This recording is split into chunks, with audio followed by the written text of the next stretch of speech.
ارتبط اسمها بكثير من نظريات المؤامرة والأيادي الخفية التي تحكم العالم. كثرت الأقاويل حول نفوذها العابر للقارات وأنشطتها المتعددة، فكانت تلك الأقاويل بين الحقيقة ونصف الحقيقة والغموض. يتهمها الكثير بأنها تعمل على نشر الليبرالية والعلمانية مرورا بالتعاليم الشيطانية، تمهيدا لظهور المسيح الدجال والقضاء على الأديان بطرق سرية وخبيثة تعتمد التضليل والخداع بهدف السيطرة على العالم. إنها الماسونية وأذرعها التي تحكم العالم بنفوذ المال والعلم، وتحرك الساسة والسياسة من الغرف المظلمة. ابقوا معنا. نرحب بآرائكم ومقترحاتكم التي تتوافق مع سياسة قناتنا فيما هو مرتبط بالمواضيع التي من الممكن أن نعرضها عليكم. شكرا لكم.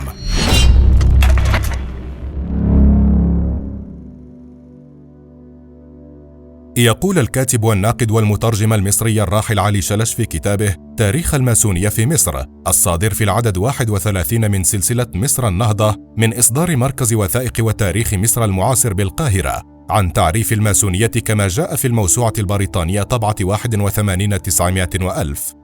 تعرف الموسوعة الماسونية بأنها التعاليم والممارسات الخاصة بالطريقة الأخوية السرية للبنائين والأحرار والمقبولين، وأنها أكبر جمعية سرية في العالم، وأنها انتشرت بفضل تقدم الإمبراطورية البريطانية، وظلت أكثر الجمعيات شعبية في الجزر البريطانية وغيرها من بلدان الإمبراطورية.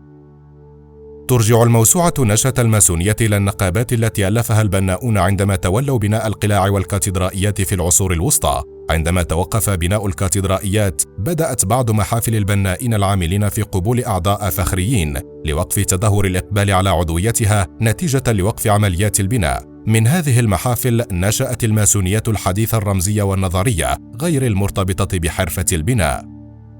خلال القرنين 17 و18 بدأت المحافل في تبني تقاليد الطرق الدينية القديمة والأخوة الفروسية. في سنة 1700 وألف تأسس المحفل الأكبر بشكل رسمي في لندن كرابطة تجمع جميع المحافل في إنجلترا، ثم انتقلت بعد ذلك الفكرة إلى بلدان أخرى. الماسونية تعرف نفسها بأنها حركة نخوية عالمية أهدافها المساعدة المتبادلة والصداقة وخير الناس. لطالما كانت الماسونية محط عداء الكنيسة، لا سيما الكاثوليكية وحتى النازية، نظر إليها الناس بعين الارتياب والخوف. لا يزال العداء لها ماثلا بين المسيحيين المتزمتين، رغم أن البابا الراحل يوحنا بولس الثاني رفع في 27 من أكتوبر تشرين الثاني عام 83 وألف الحرس الكنسي المفروض على جميع الماسونيين منذ عهد البابا كليمنت الثاني عشر عام 38 700 وألف. تقول بعض المصادر الماسونية مثل كتاب الماسونيون الأحرار، الكتاب المصور لأخوة قديمة لمؤلفه مايكل جونستون، إن هناك أساطير ماسونية ترجع نشأة الحركة لما قبل طوفان نوح، بل حتى ترجعها إلى عهد النبي إبراهيم والنبي سليمان. لكن السائد كما عند معظم الباحثين أن أصول الماسونية ترجع إلى القرون الوسطى مع ازدهار حقبة الطلب على البنائين لبناء القلاع والكاتدرائيات الكبرى. من الروايات الشائعة عن نشأة الماسونية، كما يورد الكاتب الماسوني بات مورغان في كتابه أسرار الماسونيين الأحرار، والكاتبان الماسونيان جون هاميل وروبرت جيلبرت في كتابهما الموسوعي الحركة الماسونية احتفال بالصنعة، وغيرهم، إنها امتداد لتنظيم عسكري منقرض كان يعرف باسم فرسان الهيكل، ظهر في نهاية الحملة الصليبية الأولى ما بين 1095 و 1099. كان ذلك على المشرق العربي في إشارة منه لهزيمته في معركة حطين على يد صلاح الدين الأيوبي. رموز الماسونية وإشاراتها. لطالما ارتبطت الماسونية برموز وإشارات كثيرة مثل الفرجار والزاوية اللذان يمثلان الطبيعة الأخوية للماسونية. غالبا ما يشاهد داخل الفرجار والزاوية رمز آخر هو النجمة أو القمر أو الشمس، والتي تمثل الحقيقة والمعرفة، أو العين أو حرف جي اللاتيني. أما حرف جي اللاتيني فيقال أنه يمثل حرفا من كلمة God أي الله، فالماسونيون ملزمون بالإيمان بوجود كائن أسمى يسمونه مهندس الكون الأعظم، وإن كانوا لا يطلقون عليه اسم الله. أما العين داخل الفرجار والزاوية فتسمى بالعين التي ترى كل شيء، ويقول الماسونيون أنها تشير إلى الاعتقاد بأن الله يستطيع أن يصبر ببصره أغوار قلوب وأنفس الناس. لكن بالمقابل يقول أعداء الماسونية إن العين ليست عين الله أو المهندس الأعظم للكون، بل هي في الواقع ليست إلا عين الشيطان التي يسعون من خلال نشاطاتهم للسيطرة على العالم جعلها ترى كل شيء تحت سيطرتهم.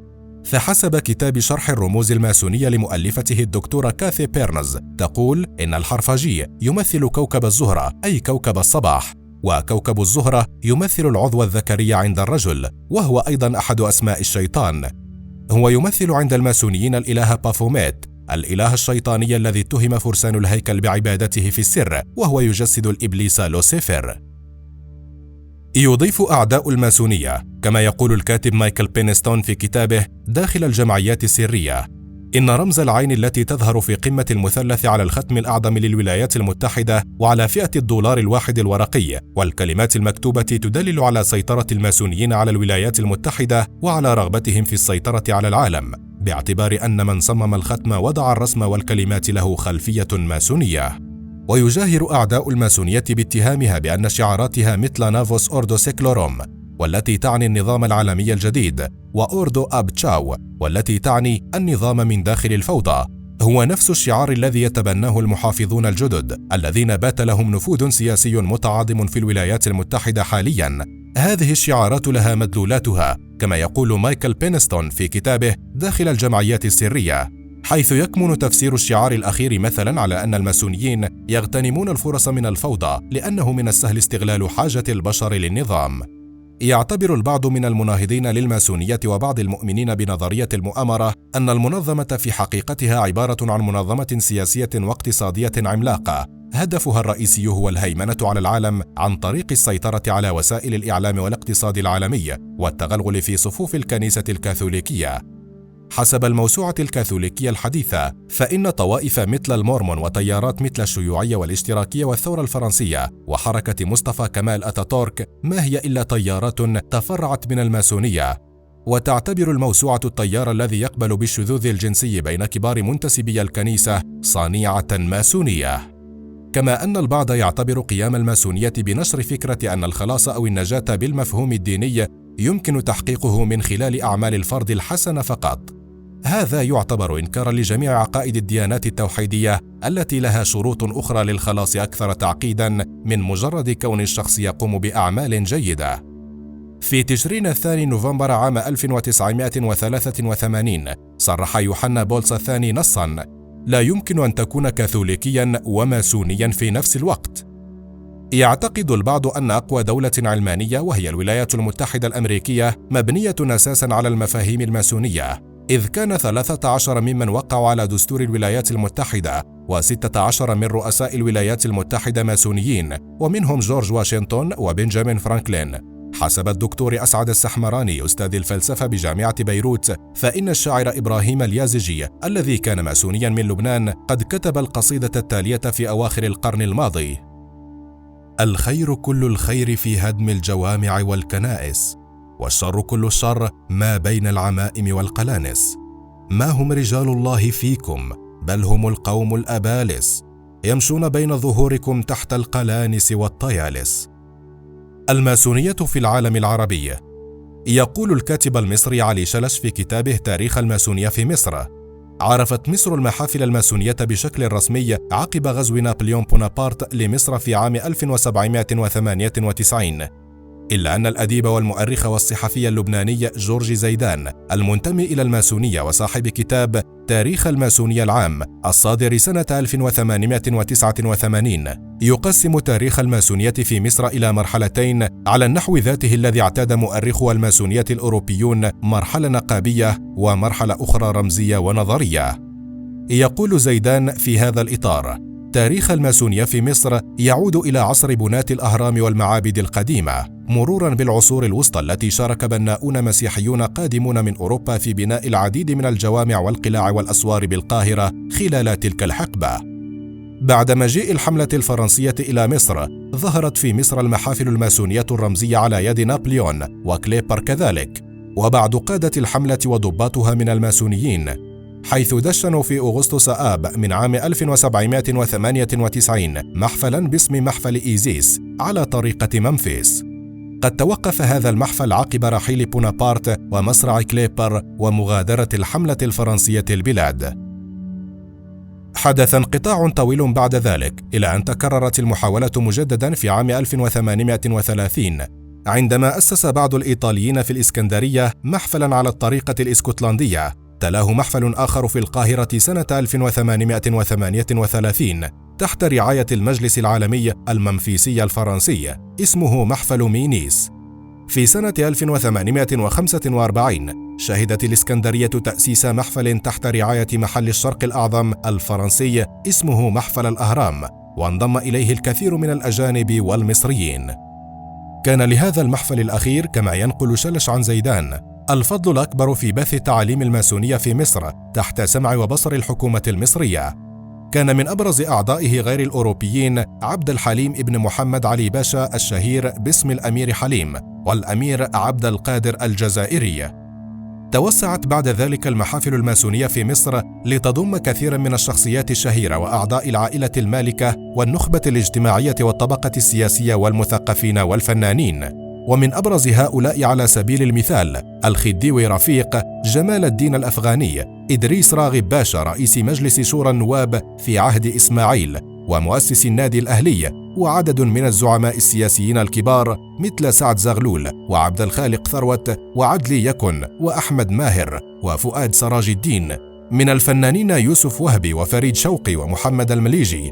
ومن علماء الدين الشيخ المعروف محمد أبو زهرة. في القرن التاسع عشر أدرك جمال الدين الأفغاني دور التنظيم وأهميته في حركة التغيير. كانت الحركة الماسونية حينئذ ذات سمعة حسنة، فهي ترفع شعار الثورة الفرنسية: حرية، إخاء، ومساواة.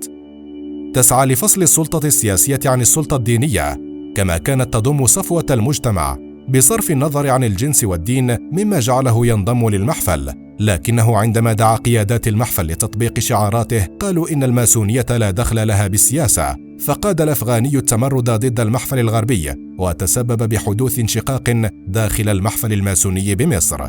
وخرج الأفغاني وعدد من أنصاره من المحفل وأسس معهم محفلا ماسونيا شرقيا ارتبط بعلاقات مع المحفل الفرنسي نظرا لمناوئة الفرنسيين لأطماع الإنجليز بمصر. قسمه إلى شعب للدراسة والتشريع والتخطيط لمختلف أوجه الإصلاح في المجتمع.